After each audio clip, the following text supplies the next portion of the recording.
Bienvenidos al programa Salud 10 de 10 que se transmite directamente para la revista digital Destacados Líderes México, que pertenece a Multiplataformas Unidas de México. Yo soy Manuel Méndez, estaré conduciendo con mucho gusto y con un honor este programa. Y el objetivo principal de este foro es escuchar la voz de nuestros líderes de la salud, saber su opinión y aportaciones que seguramente abordarán de manera significativa con su experiencia a diversos temas de actualidad que están revolucionando el mundo de la salud en nuestro país. Temas como políticas públicas en materia de salud, obviamente, principales factores de riesgo de obesidad en niños, niñas y adolescentes en nuestro país, medicina del futuro y pros y contras de la inteligencia artificial en la medicina serán los temas que abordaremos en esta ocasión.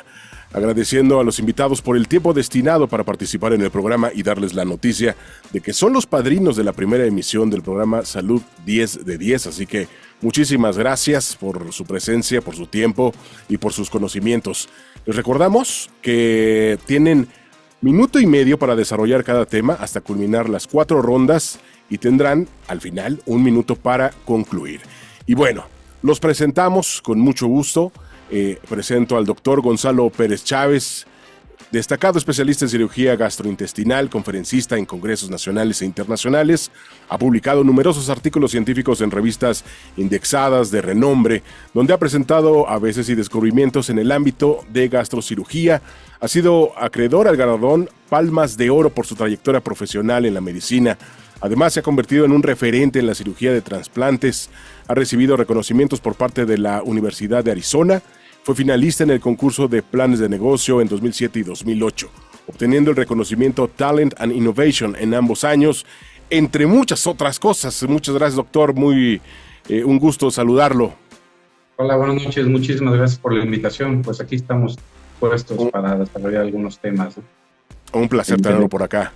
Y también recibimos al doctor Daniel Díaz García, especialista en obesidad, trastornos metabólicos y hormonales, certificado por el Consejo Mexicano para la Evaluación del Estudio de la Obesidad.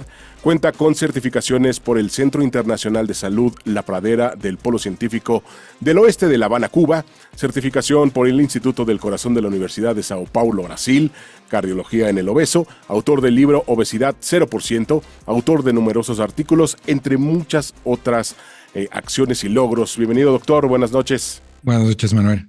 Gracias. Un placer tenerlo por acá. Y tenemos también al doctor Ernesto Suárez Fernández, destacado consultor especialista en proyectos de operación de hospitales y de sistemas de salud a nivel nacional e internacional. Cuenta con reconocimientos internacionales en el campo de la nutrición y obesidad, destacado ser uno de los 3 médicos certificados fuera de Canadá como Ecuador, bariátrico por Obesity Canada en 2023. Es el primer médico en obtener un título de maestría oficial europeo en ingeniería biomédica en España, adicional a una maestría en gestión sanitaria, entre otros. Doctor, bienvenido. Muchas gracias, un gusto estar aquí con todos hoy en la noche. Oh, gracias por su presencia. Y al doctor José Carlos Herrera García, médico especialista en neumología, maestro en instituciones de salud, certificado por el Consejo de Neumología y Cirugía de Tórax. Es autor de varios artículos nacionales e internacionales enfocados en su especialidad. Es autor del libro Notas de Neumología por la Academia Española. Actualmente es presidente del Colegio de Neumología del Estado de Puebla, entre otras cosas. Doctor, bienvenido. Hola, buenas noches. Un gusto estar con ustedes. Un placer recibirlos. Y bueno, vamos a dar comienzo con esta primera ronda de minuto y medio. Y pues, ¿qué les parece si comenzamos con el doctor Gonzalo Pérez Chávez? Hola, buenas noches. Pues bueno, abordaremos el primer tema, que es Política Nacional de Salud.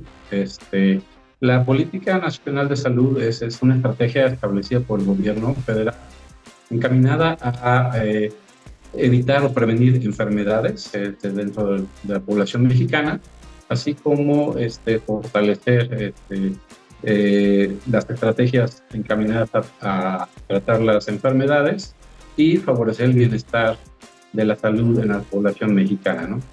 Últimamente las políticas de salud, las políticas públicas en materia de salud en México han sido cuestión de intensos debates, ¿no?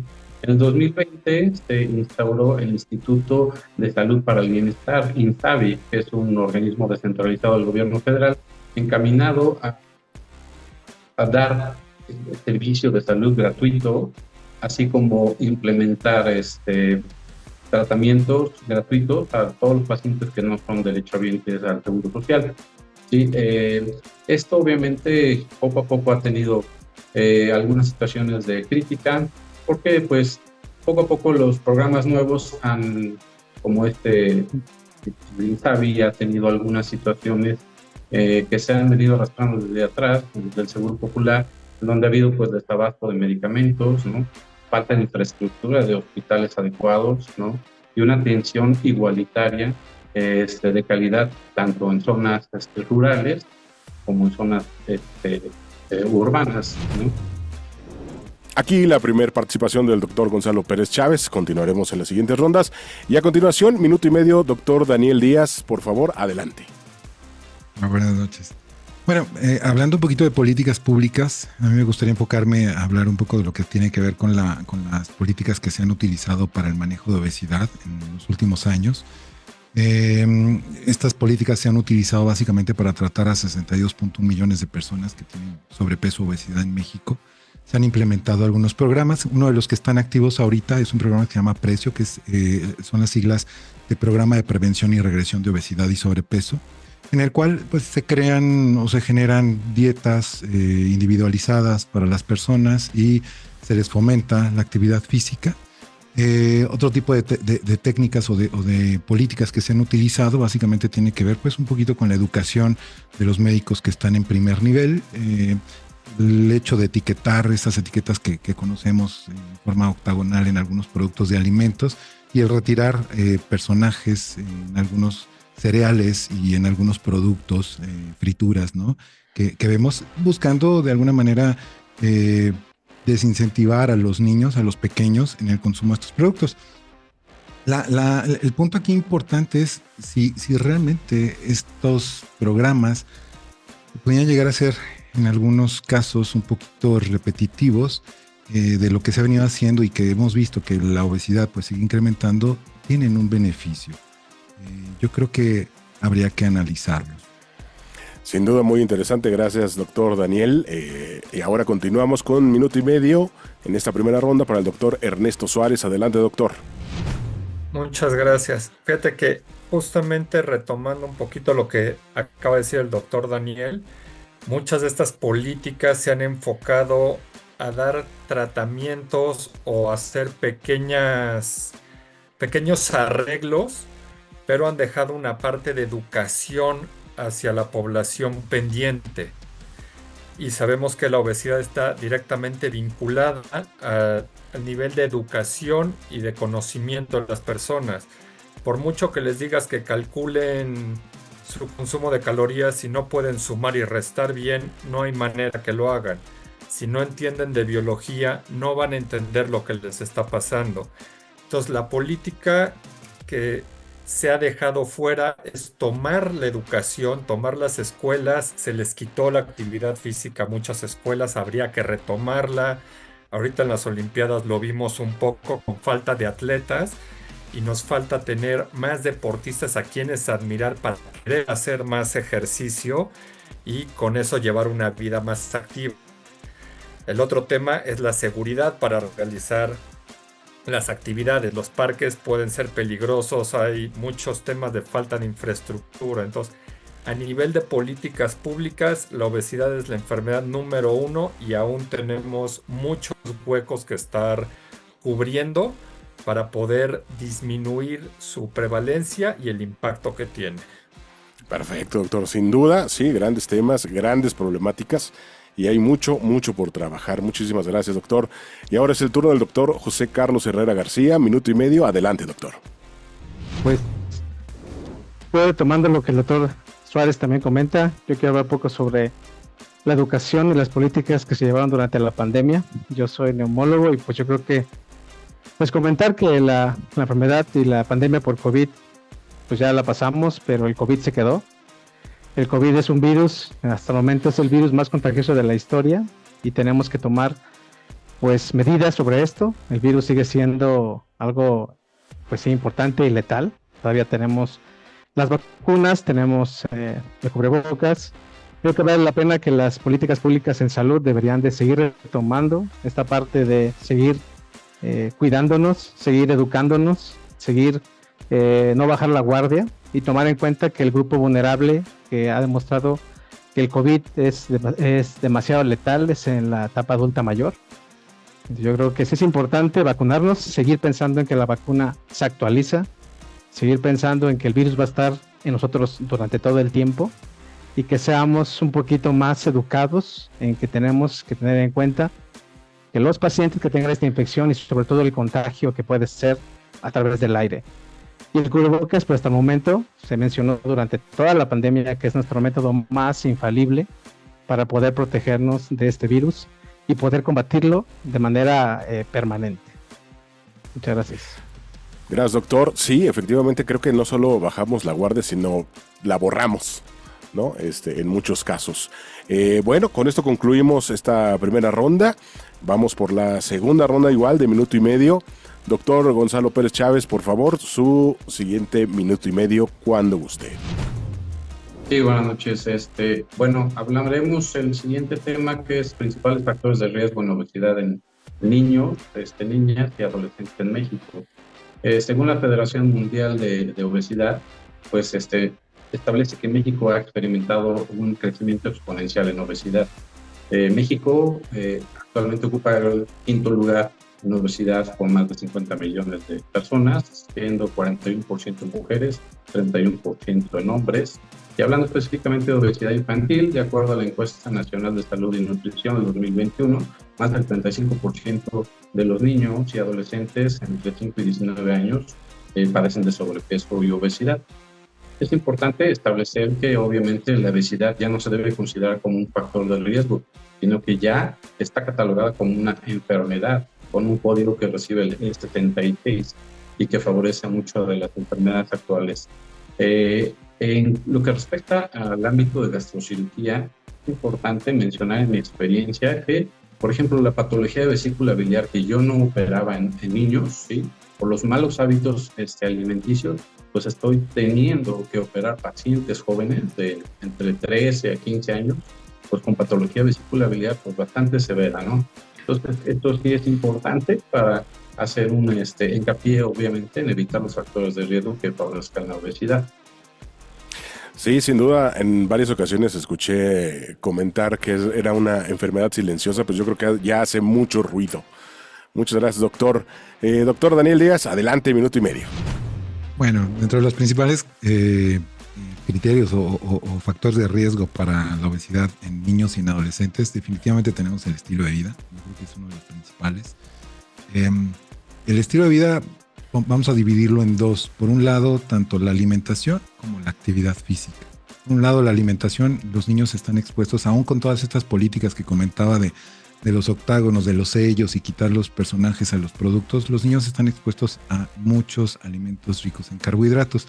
Y en cuanto a la actividad física, el estilo de vida que están teniendo los niños determinado básicamente por lo que bien comentaba el doctor Ernesto, ¿no? Un poco la inseguridad y el que las calles y los parques ya están vacíos, ¿no? Los niños ahora y los adolescentes se la pasan metidos en sus casas, pues jugando videojuegos, metidos en redes sociales. Y esto fomentado también por los papás, ¿no? Porque finalmente a veces decimos, no, bueno, es que qué miedo que mi hijo salga a andar en bicicleta, no se lo vayan a robar, o en el parque no, etcétera. Y eso definitivamente puede generar un factor importante y determinante por la reducción en esta actividad. Y otro factor que a veces no se encuentra mucho en la literatura, pero yo lo veo mucho en la consulta y es importante, es esta aportación de los hábitos de los padres. Eso a veces no se trabaja en los tratamientos para los niños. Se ve la alimentación del niño, pero no se ve la alimentación de los padres. Y los padres son los que les heredan sus hábitos. Toda la razón, doctor. Y sí, de repente, como bien dicen, ¿no? He escuchado decir pues ya dale el videojuego para que la Bendy esté tranquila, pero las consecuencias ahí están. Doctor Ernesto Suárez, minuto y medio, por favor. Gracias. Pues justo como han estado comentando, mira, los factores hay muchos. Hay genéticos que ya inclusive hay temas familiares que se van pasando de generación y cuando lo interrogas, pues la abuela, el abuelo, el papá, la mamá, hay un historial familiar de sobrepeso que también, como ya lo mencionaron, viene mucho los hábitos de los papás y la educación que nos van dando, porque la verdad es que somos una sociedad que gira alrededor mucho de la comida. Siempre nos reunimos a comer, no nos reunimos para ir a correr o ir a la montaña. Entonces, ya desde ahí, pues vamos con una predisposición a que la comida sea algo importante en la familia. El otro tema es que el costo de una proteína o 1 gramo de proteína para un papá es mucho más alto que el de un carbohidrato. Entonces, creemos que comer bien es mucho más caro y eso limita el acceso a alimentos nutritivos y facilita que, pues, para que se le quite el hambre, se coma unas galletas, un pan, cualquier cosa. Aunque también tenemos la gran ventaja de que somos un país productor de una increíble cantidad de vegetales, frutas y todo, y podríamos con un poquito de educación y ganitas tener una mucho mejor nutrición y desplazar un poquito la comida chatarra, lo que ayudaría un poco. Pero factores hay muchos y hay que verle por muchos lados. Sí, sin duda, de repente esta dieta godín de fin de quincena pega duro, ¿no? Pero con educación. Gracias, doctor. Doctor José Carlos Herrera, por favor, 1.5 minutos. Pues sí, de acuerdo con mis colegas y las ideas que han comentado sobre todo esto de la obesidad en adolescentes. Me gustaría un poquito platicar con respecto a lo que me toca a mí ver. Es que sabemos ahora que la obesidad, tanto en niños, adolescentes y adultos, tiene una repercusión muy grande que es sobre el sistema inmunitario. Tenemos que saber que, como comentaba el doctor, la proteína es la fuente principal de generación de células que puedan defendernos. Entonces, totalmente de acuerdo con él en que tenemos que implementar. Yo me quedé ahorita con el doctor Daniel en que el tratamiento son los papás. Entonces, yo creo que ahí, empezando por nosotros, es como el niño empieza a aprender, porque el niño aprende. Y decirles datos muy contundentes que durante la pandemia de influenza, la pandemia de COVID, las personas o los enfermos que tuvieron más alta mortalidad fuimos los gorditos. Entonces yo creo que sí es importante mencionar que esta pandemia de obesidad está ligada mucho a nuestra salud y a nuestro número de infecciones que podemos tener en nuestra vida. Y pues nuestros niños pues son los primeros que entran al kinder, a la primaria, y empiezan a convivir con estos virus cada vez más letales. Y si pues tengo obesidad, pues mi sistema inmunitario va a estar más débil para poder enfrentarme a una enfermedad que usualmente mis abuelitos lo enfrentaron. Pero bueno, tienen una dieta diferente a lo que ahorita comentaba el doctor. Tenemos una dieta muy mala. Muchas gracias. Muchas gracias, doctor, con toda la razón del mundo. Muy bien, pues ahora damos inicio a la ronda 3, 1.5 minutos, igual cada uno, y comenzamos con el doctor Gonzalo Pérez Chávez. Adelante, doctor. Bien, el tema de hoy es medicina del futuro, ¿de acuerdo? Yo creo que esta medicina del futuro nos ha alcanzado a pasos agigantados, de hecho hasta nos ha sobrepasado. Con el advenimiento de la pandemia de COVID en el 2019, pues tuvo mucho auge todas estas plataformas de videoconferencia. Precisamente Zoom pues subió impresionantemente la cantidad de usuarios, ¿no? Entonces, mi primera experiencia en un webinar fue con Silicon Valley hace pues más de 20 años y he visto la progresión de estas plataformas de videoconferencia. En COVID tuvo un importante desarrollo, sobre todo, por ejemplo, en países como Israel, que van a la vanguardia en tecnología. Sí, ellos, antes de que vinieran las vacunas, pues obviamente el riesgo de contagio era muy elevado en el personal de salud. Entonces ellos establecían hospitales, obviamente con robots que atendían a los pacientes, tenían camas con sensores en donde les monitoreaban la presión, la temperatura, la saturación. Y también los pacientes obviamente tenían comunicación con sus familiares a través de estos robots, ¿sí? Cosa que desafortunadamente en México pues estuvimos muy precarios en algunos detalles, en donde pues, muchos pacientes por miedo a contagiarse evitaban ir a los hospitales y obviamente tenían el miedo desde que se despedían de su paciente en el hospital, ya no los volvían a ver hasta que pues bueno, pudieran salir o desafortunadamente fallecían, ¿no? Entonces este fue un factor muy importante para el desarrollo de telemedicina, ¿no? Sí, sin duda un tema bastante importante y de mucho cuidado. Gracias, doctor. Doctor Daniel Díaz, 1.5 minutos, por favor. Sí, gracias. Yo considero igual con el doctor Gonzalo, para mí el avance más grande que llegó para quedarse, y considero que ahí está un poco esta gran medicina del futuro, es la telemedicina, ¿no? Como lo comentaba bien durante la pandemia. Yo recuerdo, bueno, además de que nos ayudó a poder seguir teniendo contacto con pacientes sin salir de casa, también nos ayudó mucho con la parte de educación, en parte de la educación médica, porque yo recuerdo mucho que en abril del 2020, y eso a lo mejor el doctor José Carlos Herrera también tuvo oportunidad por ahí de conocer algo de esto. Recuerdo que se abrieron vías de comunicación con algunos hospitales norteamericanos. Yo recuerdo algunos webinars que hubo por ahí, algunas comunicaciones con Zoom del Hospital John Hopkins, en donde nos compartían mucho de la experiencia que estaban teniendo en contacto con pacientes infectados con SARS-CoV-2, de qué era lo que estaban haciendo, de qué era lo que, porque no sabíamos nada, ¿no? Entonces, yo creo que esta parte de la telemedicina es importante y creo que va a ser un elemento, una herramienta muy útil.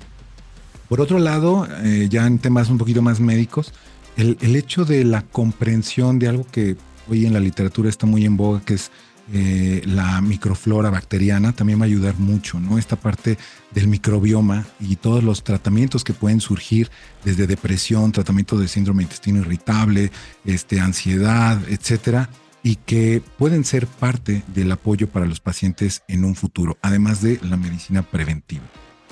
Muy bien, muchísimas gracias, doctor Daniel. Doctor Ernesto Suárez, 1.5 minutos, por favor. Claro que sí. Fíjate que muy parecido a lo que están diciendo, yo creo que la telemedicina es una extraordinaria herramienta que nos está permitiendo, junto con lo que decía ahorita el doctor Daniel del microbioma y toda la medicina genómica y proteómica que se está desarrollando, nos está llevando a tratamientos cada vez más personalizados, diagnósticos más personalizados.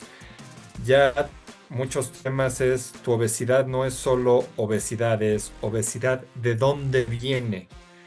Y puede incluir tu flora bacteriana, entonces tu tratamiento no es una dieta, es un cambio de flora bacteriana acompañado de alimentación, ejercicio, todo lo demás, pero ya se personaliza. Hay algo para temas de infecciones, cáncer y otras cosas, saliendo una cantidad de medicamentos, anticuerpos que van contra el gen específico. Entonces, y ahora con la inteligencia artificial, yo creo que los médicos nos están llevando a ser un ejecutor de diagnósticos obtenidos por máquinas, donde te dan una flora bacteriana, un genoma, una serie de alergias, alimentos y proteínas, una serie de información que tú dices, ok, entonces hay que hacer ABC, yo checo que lo haga, pero ya no soy yo el que está diagnosticando esto, y creo que por ahí va un poquito la medicina hacia los próximos 10, 15 años. Toda la razón, doctor. Doctor José Carlos Herrera García, 1.5 minutos, por favor. Muchas gracias. Sí, también estoy de acuerdo con el doctor Daniel. La telemedicina fue lo que hizo que nosotros supiéramos qué hacer con los pacientes. Realmente pudimos conectarnos con médicos en Italia cuando empezó la pandemia, en España, y saber sobre todo qué hacer, cómo cuidarnos, cómo no contagiarnos. Yo creo que la telemedicina es una excelente herramienta para poder llevar diagnósticos, sobre todo educación a los médicos en el futuro. Yo creo que hizo un parteaguas. Podemos tener webinars en todo el mundo y poder aprender de manera uniforme todos los médicos. Yo creo que la herramienta está para quedarse, pero pues también importante que darnos cuenta que tenemos todavía que tener cuidado con el paciente, tenemos todavía que explorarlo. Y como comentaba el doctor Suárez, yo creo que volvernos unas máquinas tal vez dejaría de ser un poquito humano, tal vez en los médicos de no poder tener contacto con los pacientes. Y pues platicándoles sobre esto de cómo nosotros podíamos comunicarnos con los pacientes entre familiares y el enfermo. Era un momento difícil porque el paciente, por ejemplo, iba a pasar a terapia intensiva. Había que despedirse del familiar que permitió el teléfono y permitió las videoconferencias, poder despedirse de los pacientes antes de pasar a terapia intensiva, porque comentaban, había pacientes que ingresaban a terapia y prácticamente pues desgraciadamente no salían, pero yo creo que es una excelente herramienta, hay que seguirla usando. Exacto, muchísimas gracias. Y si me permiten un comentario, recientemente tuve un viaje a Japón donde tuvimos un problemita de salud con mi hija. Y bueno, en Japón, ¿no? Nos comunicamos con el seguro. Primero un chatbot nos atendió, nos hizo un montón de preguntas. Después se comunicó ya vía videoconferencia un médico español, quien nos recetó para poder comprar la medicina en una farmacia, ¿no? En Japón. Una verdadera maravilla. Pero sí, creo que la tecnología puede funcionar perfectamente bien llevada. Muy bien, y bueno, vámonos con el último bloque de minuto y medio y comenzamos con el doctor Gonzalo Pérez Chávez, por favor. Bien, este último bloque pues habla de la inteligencia artificial aplicada a la medicina. Bien, pues como lo decía el dueño de Microsoft y Tesla, la inteligencia artificial llegó para quedarse, pero creo que la humanidad todavía no estaba preparada para este gran boom que ha tenido en múltiples ámbitos, ¿no? Sobre todo en el ámbito de medicina. Las ventajas de la inteligencia artificial es de que obviamente al conjuntar una gran base de datos, pues generan diagnósticos más precisos y oportunos, rápidos, por un lado. Por el otro lado, dan, de acuerdo a la secuencia genómica, analizan y establecen tratamientos específicos para cada paciente en particular. Y las desventajas es quizá la deshumanización y hay muchas lagunas que todavía no se han legislado. Por ejemplo, hay plataformas que hoy en día ya te dan el nombre de la prescripción del medicamento y la dosis, cosa que todavía no está legislado, ¿sí? Y eso hay que tener mucho cuidado en ese sentido. Yo tomé cursos de herramientas, tecnologías de la comunicación y la información aplicadas a la educación. Y actualmente yo estoy desarrollando algunas chatbots en mis plataformas, en mis páginas. Una lo utilicé para agendar consultas, ¿no? Pero la otra es que mi plataforma todavía no está autorizada para dar prescripción médica, porque les digo, eso cae fuera de la legislación actual de la inteligencia artificial. Hay mucho tema de que hablar. Mucho, sin duda alguna. Gracias, doctor. Doctor Daniel Díaz, minuto y medio, por favor. Gracias.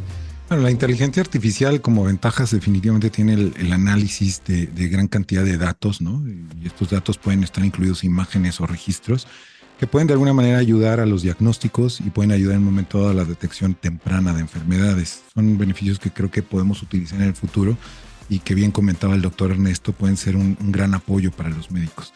El problema con la inteligencia artificial es que evidentemente es muy joven ahorita y puede provocar dos temas. Por un lado, puede generar una dependencia excesiva al uso sobre todo y principalmente en los médicos jóvenes, en los médicos recién egresados que crecen con esta tecnología y que pueden de repente recargarse mucho sobre la información que nos brinda esta inteligencia artificial y que va a depender de los prompts, ¿no? De los prompts es toda esta información con la que nosotros cargamos, que hacemos las preguntas o que interactuamos.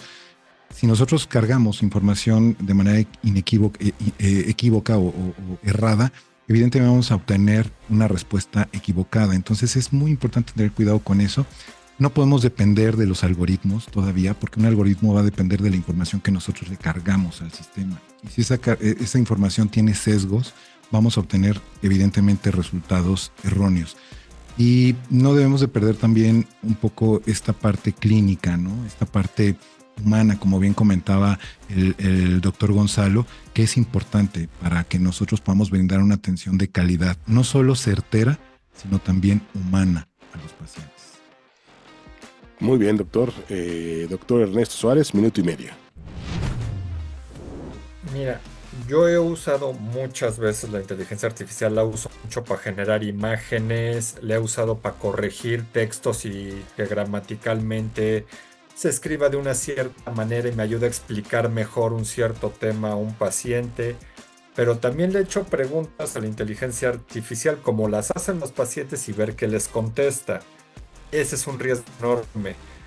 Hay un chiste que hacemos entre doctores que doctor Google es el doctor muerte. Siempre te va a decir que tu enfermedad es terrible y te va a poner unos tratamientos brutales. Con la cantidad de influencers que hay pues, hay bien informados, pero hay muchos mal informados, hay mucha información falsa a medias. La inteligencia artificial toma esa información. Entonces, como es muy relevante porque mucha gente la está viendo, la considera más valiosa y te la entrega. Entonces, si tú quieres saber sobre una enfermedad y le preguntas directo, Si no estás bien entrenado, corres riesgo que te den una información donde muchos puntos sean falsos o incorrectos y tengas una información que te ponga en un riesgo de salud. Fuera de eso, para muchas cosas creo que se va a ir mejorando la inteligencia artificial y va a llegar un punto donde la parte inicial de diagnóstico, debe haber un médico aquí, ve a hacer esto, este tiene disposición, va a acabar sucediendo muy pronto. Lo que te hizo a ti el chatbot va a ser la norma para el inicio de la atención médica. Sí, me parece muy interesante. Y aparte, el sesgo del marketing, ¿no? Porque como bien dice el doctor, si le preguntas al doctor Google, a lo mejor lo primero que te arroja es lo que más se vende. Sí. Doctor José Carlos Herrera, minuto y medio. Gracias. Pues un poquito agregando a lo que han comentado atinadamente. Yo, como comentaba el doctor Daniel, estoy muy de acuerdo con él en que la inteligencia artificial es súper valiosa en análisis de datos.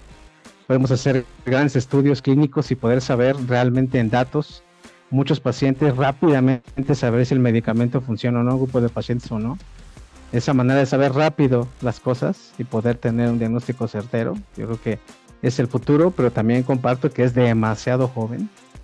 Y bueno, también, hablando de lo que el doctor Suárez, también me agrego a eso, yo creo que sí es importante tener la fuente, de dónde viene, y eso va a hacer que tengamos una medicina, sobre todo la medicina, que es tratar con humanos. Tenemos que ser muy cuidadosos con lo que hacemos, porque yo creo que nos está sobrepasando y tenemos que ir frenándola, porque el paciente es todo ve y a veces todo cree.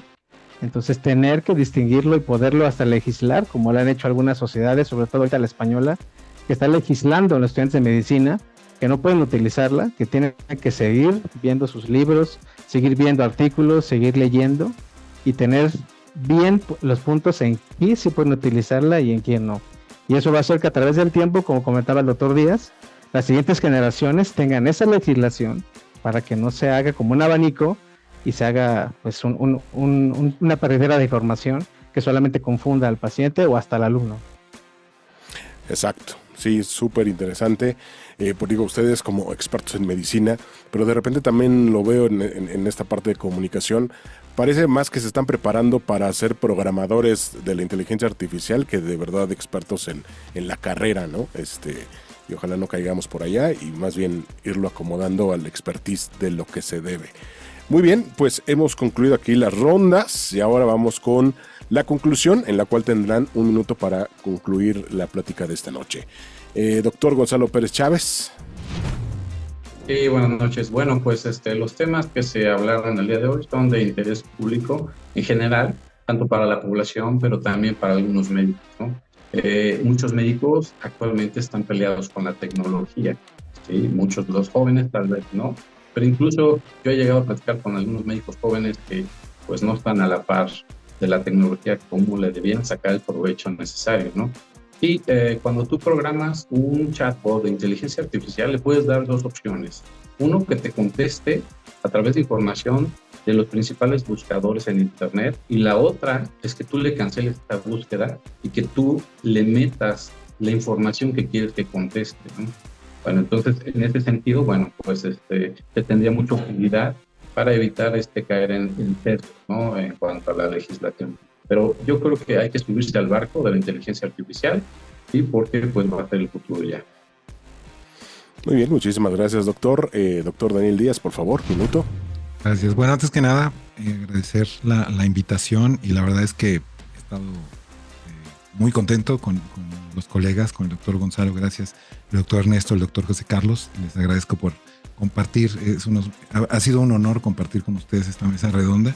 Y bueno, básicamente la medicina que tenemos que cuidar y que tenemos que procurar es la medicina preventiva. Creo que las campañas a nivel federal son bien intencionadas, pero creo que falta un enfoque más global, porque no se está dando un enfoque, considero yo, en mi opinión, adecuado. Son más de lo mismo.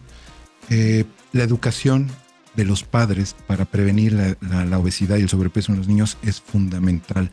Y como comento, la medicina del futuro está en la prevención. Una medicina de primer nivel está en la prevención primaria. Y desafortunadamente tenemos hoy día que compartir nosotros como médicos, como especialistas, como bien comentaban, con los influencers, ¿no? En donde no tienen esa especialidad, donde no tienen ese conocimiento y sin embargo opinan de cosas que muchas veces no saben y confunden a la población. Muchas gracias. Gracias a usted, doctor. Doctor Ernesto Suárez, por favor, 1 minuto para concluir. Muchas gracias. Agradecerles a ustedes, a todos mis colegas, poder tener esta mesa redonda. Las opiniones increíbles y muy, muy bien informadas de todos.